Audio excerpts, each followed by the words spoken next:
pleasant day to our esteemed participants. This is Police Captain Patricia Anocampo. Today, it is my pleasure to be your Panyerang Police 24/7 at your service. Today, we're going to discuss the approach in Flagrante Delicto on vote buying. Section 2, Article 3 of the 1987 Constitution provides that the right of the people to be secure in their persons, houses, papers, and effects against unreasonable searches and seizures of whatever nature and for any purpose shall be inviolable, and no search warrant or warrant of arrest shall issue except upon probable cause to be determined personally by the judge after examination under oath or affirmation of the complainant and the witnesses he may produce, and particularly describing the place to be searched and the persons or things to be seized. So the rule is that a person cannot be arrested without a warrant. However, there are exceptions to the rule. One of them is an in flagrante delicto arrest. Section 5, Rule 113 of the Rules on Criminal Procedure states that a peace officer or private person may, without a warrant, arrest a person when, in his presence, the person to be arrested has committed, is actually committing, or is attempting to commit an offense. In the case of People of the Philippines versus Renante Comprado Branola, the Supreme Court held that for a warrantless arrest of an accused caught in flagrante delicto to be valid, two requisites must concur. First, the person to be arrested is actually committing, or is attempting to commit a crime. And second, such overt act is done in the presence or within the view of the arresting officer. On the other hand, vote buying is committed by any person who first, gives, offers, promises money or anything of value. Second, gives or promises any office or employment. Third, makes or offers to make an expenditure or cause an expenditure to be made to any person or association in order to induce anyone or the public to vote for or against any candidate.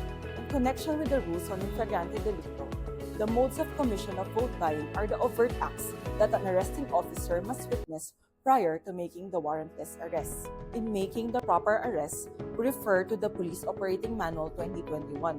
According to the POP, these are the guidelines in making a warrantless arrest.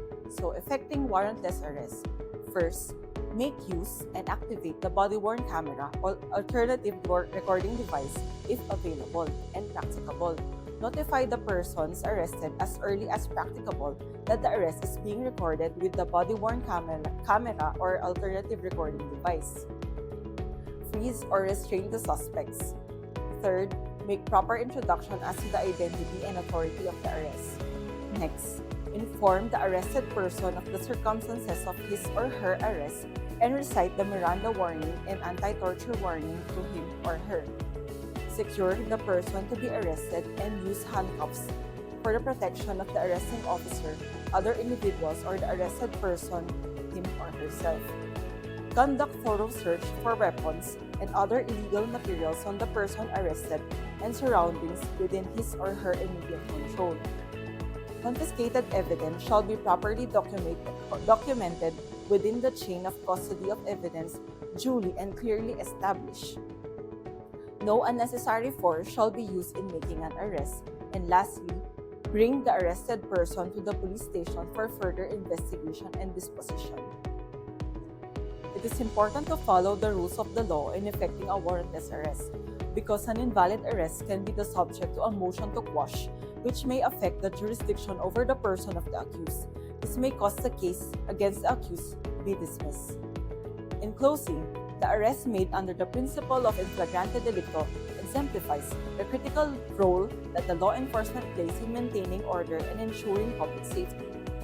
Being caught in the act of committing a crime often allows for immediate action, but it's important to remember that the true strength of our justice system lies in our unwavering commitment of fairness, due process, and the rule of law. While swift action is necessary to uphold the public security, every individual is entitled to a fair trial and presumption of innocence until proven guilty. As we continue to address such situations, we will always prioritize accountability, transparency, and respect for legal standards.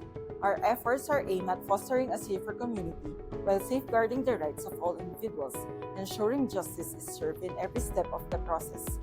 This is the end of our lecture. Thank you for your attention and commitment to upholding the value that define our legal system. For any legal queries or legal assistance, the Panyerong Police 24/7 is here to help you. You may reach our hotlines at the following numbers. It has been our pleasure serving you today. On behalf of the Legal Assistance Division, PNP Legal Service, thank you, and always remember that we are your Panyerong Police 24/7 at your service.